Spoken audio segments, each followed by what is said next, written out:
So let's turn our attention to two recipes. The first one is that well-known tzatziki. This can sit on a plate where you can dip your bread in it, or meatballs, or just about anything you want. You will need 1 cup of Greek yogurt, 1 cucumber, a clove of garlic, and feel free to add more. It's up to you.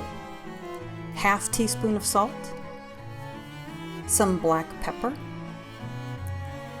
1½ teaspoons of olive oil, a bunch of fresh dill, or 2 teaspoons chopped, and 2 teaspoons of apple cider vinegar. Peel your cucumbers. Cut it in half and use a grater to grate just the outside, leaving the seeds to be discarded. Taking a clean towel, load the grated cucumber near the edge of the towel and roll up. Squeeze out the excess water, and since you have loaded the towel at the edge, it will be very easy to plop it on your plate for mixing. Chop up your dill and your garlic. I like to chop them finely together as I believe it helps to marry both ingredients well.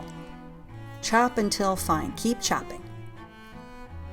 Place it on the plate and then add your olive oil and your salt and pepper to taste. Mix well before adding your yogurt. In this recipe, you may add more yogurt if you want. It's up to you. No worries.